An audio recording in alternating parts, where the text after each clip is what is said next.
in the 20th year, as I was in Shushan the palace, that Hananiah, one of my brethren, came, he and certain men of Judah, and I asked them concerning the Jews that had escaped, which were left of the captivity, and concerning Jerusalem.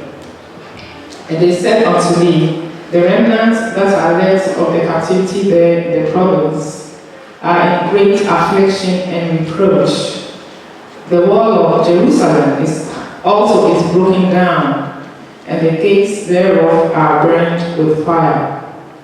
And it came to pass, when I heard these words, that I sat down and wept and mourned certain days, and fasted and prayed before the God of heaven, and said, I beseech thee, O Lord God of heaven, the great and terrible God, that keepeth covenant and mercy for them that love him and observe his commandments. Let thine ear now be attentive and thine eyes open, that thou mayest hear the prayer of thy servant, which I pray before thee now, day and night, for the children of Israel thy servants, and confess the sins of the children of Israel, which we have sinned against thee. Both I and my father's house have sinned. We have dealt very corruptly against thee, and have not kept the commandments, nor the statutes, nor the judgments, which thou commandest thy servant Moses. Remember, I beseech thee, the word that you commanded thy servant Moses, saying, if ye transgress, I will scatter you abroad among the nations. But if ye turn unto me, and keep my commandments, and do them, thou there were of you cast out unto the uttermost parts of the heaven. Yes, will I gather them from thence, and will bring them unto the place that I have chosen to set my name there. Now these are thy servants and thy people, whom thou hast redeemed by thy great power and by thy strong hand. O Lord, I beseech thee, let now thine ear be attentive to the prayer of thy servant and to the prayer of thy servants, who desire to fear thy name and prosper. I pray thee, thy servant this day, and grant him mercy in the sight of this man, for I was the king's cup-bearer. Amen. Hallelujah. Please be seated. So as our sister read for us, we reading from Nehemiah chapter 1. And during the week, I put the theme that Pastor has chosen for us in the coming weeks and months, probably. I'm not sure how long it will go on. I put it in the WhatsApp group, and it's going to go on the website as well, and our social media sites as well. I don't think they're helping us at all. And I hope that you are aware of the theme. And the theme says, let's rebuild together as the church community comes back into the building. Let's rebuild together as the church community comes back into the building. So in short, what we're talking about in the coming weeks and months, either for myself or Pastor, is that we're talking about rebuilding together. And we're looking at mainly from Nehemiah and also other great builders and rebuilders in the Bible, because there are so many of them. But today we're focusing Nehemiah.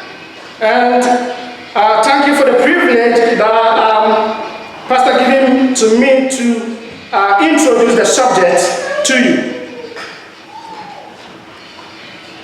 When we talk about Nehemiah, we're talking about rebuilding of Jerusalem's broken walls. And why did they have to rebuild? They had to rebuild because the walls had been broken down when they were attacked. I think we've spoken so many times about the people of Israel going into captivity, or Ezra. I think it's something all of us are familiar with. But when we come to the book of Nehemiah and Ezra and other books, we call them post-exilic books, which records the events that happened after the Ezra. And we know that when Nebuchadnezzar attacked the Israelites and took the nobles and many of them into captivity, what they did was also to raise down the temple that they had built and also the city walls. So that is where Nehemiah comes in. I begin by saying, in the month of Kislev, in the 20th year, while I was in the citadel of Susa, Hananiah, one of my brothers, came from Judah with some other men. And I questioned them about the Jewish remnants that survived the Ezra, and also about Jerusalem. So here we see Nehemiah in Susa. Why Susa in Persia instead of Babylon? And the simple reason is, after the Babylonians Babylonians took the Israelites into captivity, later on they were defeated by the Persians. So as we read books like Daniel and his friends, we see them serving in the courts of the Babylonian kings. That's where they were administrative leaders. But as we come here, we see that Nehemiah also had a very, very important role to play in the courts of the hidden kings, King Artaxerxes, as his cupbearer. But this time, not in Babylon, but in Susa. The simple reason is because now Persia is ruling. And if you cast your mind back, and if you are familiar with the book of Ezra, what you see is that before this book, we read from Ezra that when King Cyrus became a king, he decreed that the Jewish people go back and rebuild the temple and rebuild Jerusalem. Many of them returned under Zerubbabel, and they started rebuilding the work, the temple, to as the king Cyrus had said. So we come here, and Nehemiah hears a news from Jerusalem. But when he hears the news, it's not the news he was expecting. He heard the bad news. The state of Jerusalem, the walls have been broken, and the people are in disgrace. They are in reproach. Why is this important? Why did they have to rebuild the wall? Because if we are talking about today, cities, hill cities like London, we do not have walls.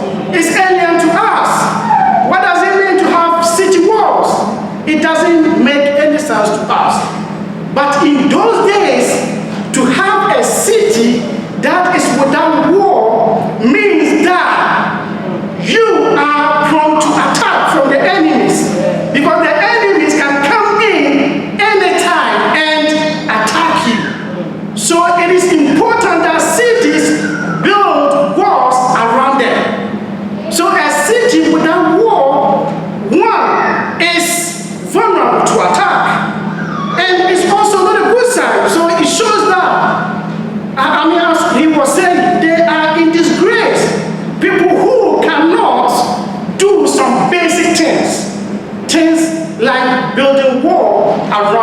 yourself, your defenses, your security. So this is the news he hears. And when he hears this news, the Bible says that he weeps. He weeps. So as we go to verse 3, he says, they said to me, those who survive the exile and are back in the province are in great trouble and disgrace. The walls of Jerusalem is broken down, and its gates have been burned with fire. When I heard these things, I sat down and wept. For some days I mourned and fasted and prayed before the God of heaven. Why was Nehemiah weeping? Why was he crying? Why was he mourning? Why was he fasting? He was fasting and he was praying, he was weeping because of the state of the people. And as I sat down and looked at this, there were two things that came to mind in this session. And the first one is Nehemiah's love and care about God's people. Why would he just cry? He is far away from Jerusalem. He's got a good job. Everything is going well. But his mind and everything was with his people. The disgrace they found themselves, the situation they find themselves. You cannot lead a people, and you cannot build a community when you do not love and care for them. We talk about Nehemiah and his great work, but sometimes some of the things that we miss is that human side of things. Why was he weeping? He was weeping because of the situation the people found themselves in. I always say this: you cannot build a community with one person. You build community with people, because the whole idea of community is about people. So it's about all of us. The care, the love that we show to each other is very important. And here we are not just talking about leaders, but because in a way all of us are leaders. All of us bring something to the table. And if we cannot love and care for one another, how do we build? How do we harness the talent that the people bring? And in the coming weeks, either myself or Pastor is going to, we're going to come up to these verses again and again, that everyone brought something. Each of them built a section of the wall. Yeah. So we cannot build a church community just by the leaders. The community, yourself, all of us, whether at home or in the building, is very important, because all of us bring something. So the first thing I see is Nehemiah's care, his love for the people. I know that sometimes people will read it and then they talk about his patriotism. It's not so much about patriotism here. I know his love and care for his nation, but it's all about the people. Number two, why was Nehemiah weeping and fasting and praying? Why? Why was he doing that? Number two, he is passionate about God's work. Nehemiah is passionate about God's work. So let me read the verse 4 again. He says, when I heard these things, I sat down and wept. For some days, I mourned and fasted and prayed before the God of heaven. And as you go through the book, this thing becomes evident. His passion for God's work, his organizational skills. Let us do it. Let us rebuild it.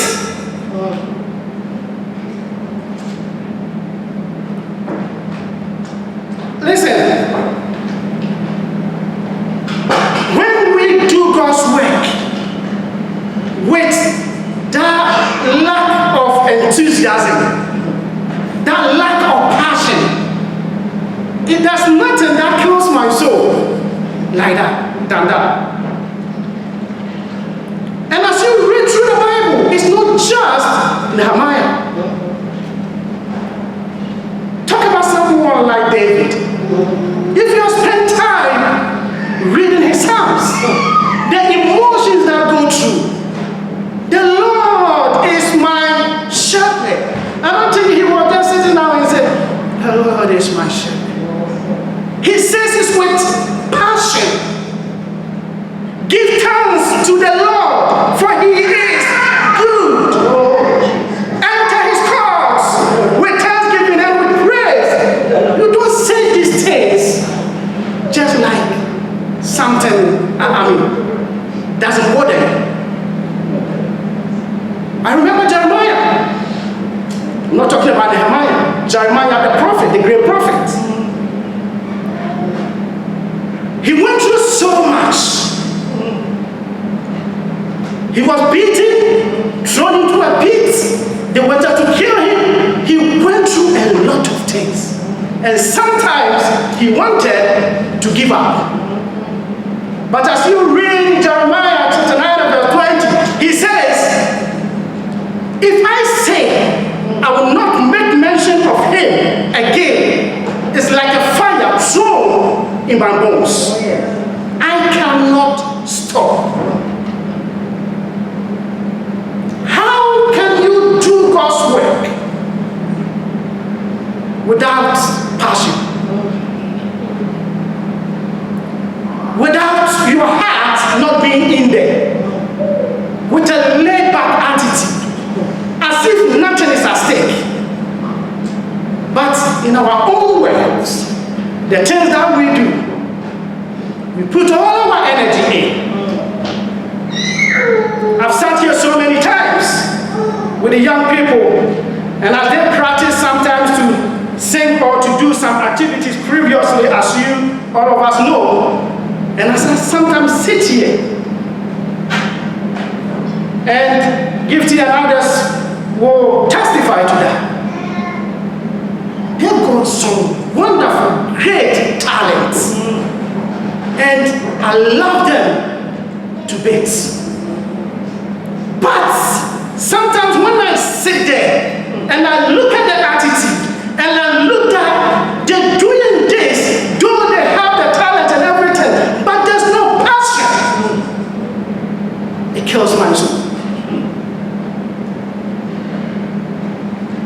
And on a countless number of occasions, I will come here and some of them have to have a go at it.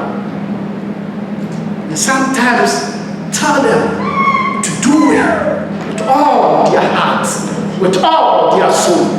That is what God is expecting from us. Doing things for Him as we doing it for our own selves. Doing it with energy, with passion. That is what Nehemiah shows us. We cannot build this community or any community and just go as if it doesn't matter. It matters because it's God's work. I don't argue with people a lot, as you know, especially here. But on few occasions that you see me having a go at people or having differences with people is when I see that their attitude towards God's work is not right. If you don't want to do it, nobody's forcing you. You can. Jesus Jesus said something. When they told him to stop the people from saying Hosanna, Hosanna, he said that even if they don't do it, we can raise the stones to come and praise him. God will always have people to do his work. So if he has chosen us, if you bring something, bring it and do it with energy, with passion. And I encourage you that when you go, read Nehemiah. Okay, let's talk about Nehemiah's prayer in verses 5 going. After his fasting and his mourning and everything, let me read through quickly. Hopefully I can read it. He says, I know time is not on my side, but Pastor is going to spare me some 2 minutes.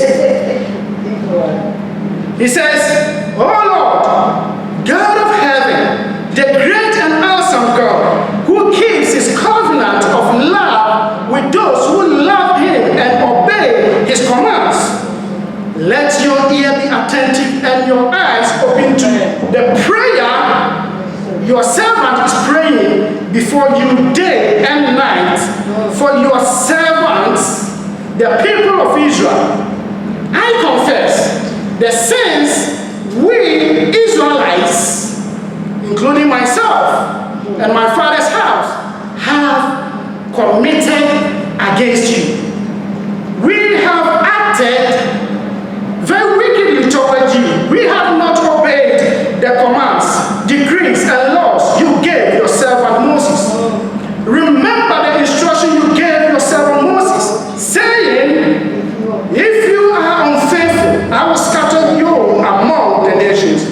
But if you return to me and obey my commands, then even if you are exiled people at the farthest horizon, I will gather them from there and bring them to the place I have chosen as a dwelling for my name. They are your servants and your people, whom you see you redeemed by your great strength and your mighty hand. Oh Lord, let your ear be attentive to the prayer of this your servant and to the prayer of your servants who delight in revering your name. Give your servant success today by granting him favor in the presence of this man. I love this prayer. I love it. There are so many prayers in the Bible. I love this one. And there are so many in this book in particular. But I see two things here. In praying, one thing I want to highlight is he highlights the covenant that the people and God have. He's not just praying, he is reminding God of the covenant that he has with his people and the promises that he had made. And that's an essential part of prayer. We don't just talk, but reminding God of what he has said in his word. That's why it's important that we know this covenant, we know this book, and we can always remind God of what he has said about you and about me and about his church and about his community. That's very important. We do not just pray. Amen? But there's another thing I also saw, and that is, as you read through, one thing you see Nehemiah doing is confessing the sins that the people have committed. And probably the reason why, or the sins that led them into exile, I think that probably Nehemiah wasn't part of it. But Nehemiah wasn't pointing fingers. No, it wasn't. They did it. It's not me.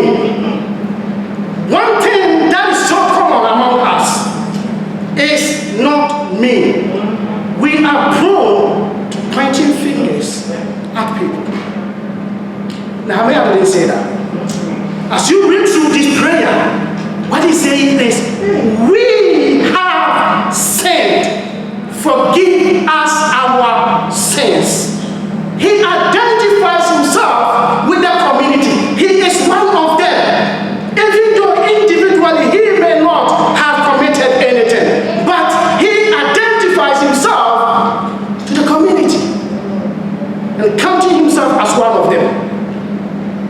How often do we do that? See others' mistakes, not the great and good things that they do. As we are a community, it's bound to happen that at a certain point in time, some of us will make mistakes. I'm not saying that we shouldn't point people's mistakes to them, but let us see also the good about others. And not just that, but also see that as one of the community dynamics. It happens. So let's try and move on. It's important. It is very important that we don't just point fingers. I work with a young manager, and one thing she said is that as a team, if one makes mistakes or make a mistake, all of us have made a mistake. If we have a success, all of us enjoy the success and we embrace the success. So we work hand in hand and help each other. So if you have a challenge, you have a difficulty, feel free to consult others. Go to others who will be able to help you. Amen. And that is